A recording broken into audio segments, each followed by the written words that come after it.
అందరికీ నమస్కారం. నేను మీ నవీన్ రాజ్ మంట.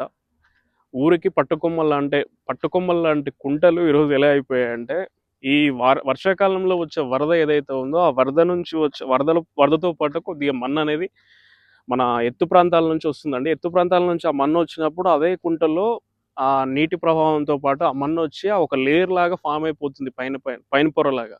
దానివల్ల ఏమవుతుందంటే, వాటర్ ఆ కుంటలోకి వచ్చి ఆగినప్పుడు మనకి అంటే భూమిలోకి ఇంకే క్రమం అనేది తగ్గుతుందండి. ఎందుకంటే ఆ మన్ననేది ఒక లేయర్‌లాగా కొట్టుకొనొచ్చిన తర్వాత ఒక లేయర్‌లాగా ఫార్మ్ అయిపోయి దాని మీద ఒక స్మూత్‌గా అయిపోతుందండి.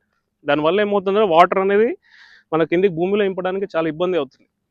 అని ఇంకోటేందంటే ఇప్పుడు మనకు పల్లెకు పట్టుకొమ్మలాంటి కుంటల్ని మనం బాగు చేసుకోవడానికి మర్చిపోయాం. ఎనకటికి రైతులు ఏం చేసిందంటే వేసవి కాలం వచ్చిందంటే కట్టల పోటు ఉండే ఏదైతే పనికిరాని చెట్లు గాని పనికిరానివి ఏవైతే ఉండే ఆ చెట్లను మొత్తం తీసేసి మళ్ళీ ఆ కుంటను సరిచేసుకొని వర్షాకాలానికి ఆ కట్టకు ఎలాంటి ఇబ్బంది కాకుండా కుంటలో ఉండే మన్నును తోడి ఆ మన్నును కూడా మనకు మన పొలాల్లో వాడడానికి చాలా ఉపయోగించేది రైతులు. ఆ పద్ధతి అప్పుడు అవలంబించారు కాబట్టే అప్పుడున్న పరిస్థితులలో రైతులకి ఎలాంటి వ్యవసాయం చేసుకోవడానికైనా సరే ఎలాంటి అదైనా సరే వాళ్ళకి మంచిగా ఉండే.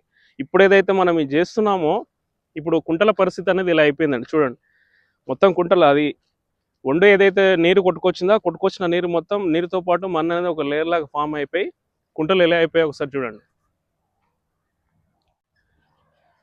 కంప చెట్లు మొత్తం ఇది వాటర్ అనేది వాటర్ అనేది శ్రేష్టంగా ఉండాలి. ఇంకోటి కుంటకు సంబంధించిన ప్లేస్ ఏదైతే ఉందో అందులో ఎలాంటి చెట్లు లేకుండా ఎలాంటి అది లేకుండా నీట్గా ఉంటేనే ఆ చెట్లలో మన చేపల పెంపకాన్ని కొనసాగించవచ్చు, పశువులకు సరిపడా నీటిని మనం ఉపయోగించుకోవచ్చు. అలాగే మనకి పంటలకు అవసరమైన నీటిని కూడా ఈజీగా మనం తీసుకోవచ్చు. ఈ కుంటల యొక్క కట్టల పరిస్థితి చూడండి ఎలా ఉన్నాయో. అన్ని వేస్టేజ్ చెట్లే, ఒకటి కూడా పనికిరాని చెట్టు అనేది లేదు. ఈ ఎండాకాలంలో ఈ చెట్లను తీసేసి మనము కట్టల్ని సరిచేసుకుంటేనే వర్షాకాలము ఎంత వాటర్ ఫ్లో వచ్చినా కూడా మన కట్టలు అనేది జాగ్రత్తగా ఉంటాయి. లేకుంటే ఈ కట్టల పరిస్థితి తెగిపోయే పరిస్థితి ఉంటుంది. ఈ కట్టలను బాగు చేసుకోకపోతే ఈ కుంటల్ని బాగు చేసుకోకపోతే మనకు నీటి లభ్యత అనేది కష్టమవుతుంది. ఎందుకంటే కుంటలు ఉంటేనే గ్రామాన 2-3 కుంటలు ఖచ్చితంగా ఉంటాయి, లేదంటే ఒక కుంట అనేది ఖచ్చితంగా ఉంటుంది.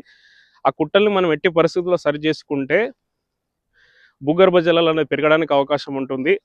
వర్షాకాలము ఒకవేళ ఒకసారి అత్యల్ప వర్షపాతాలు రావచ్చు, ఒకసారి అసలు వర్షపాతమే లేకుండా పోవచ్చు.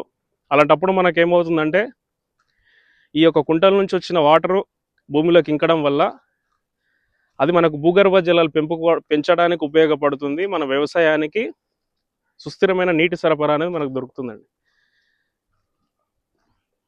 అది కుంటల యొక్క పరిస్థితి.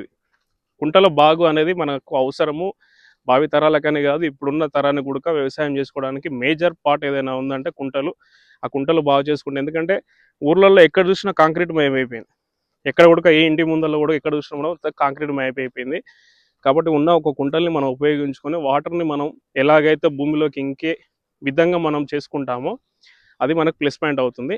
ఇంకోటి ఏంటంటే ఉపాధి హామీ ద్వారా ఈ వేసవి కాలంలో చేపించే పని, ఆ పని ఏదైతే ఉందో ఈ కుంటలలో ఉన్న నల్లమట్టిని తీసి రైతు పొలాల్లో వేయడము, అలాంటి కార్యక్రమాలు మన ప్రభుత్వాలు చేపడితే కూడా రైతు పొలాల్లో సేంద్రియత పెరుగుతుంది.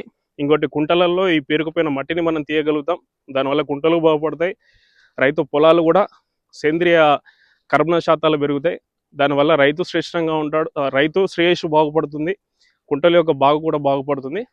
ఇది మనం గమనించి చేసుకోవాలి. జై హింద్, జై అన్నదాత.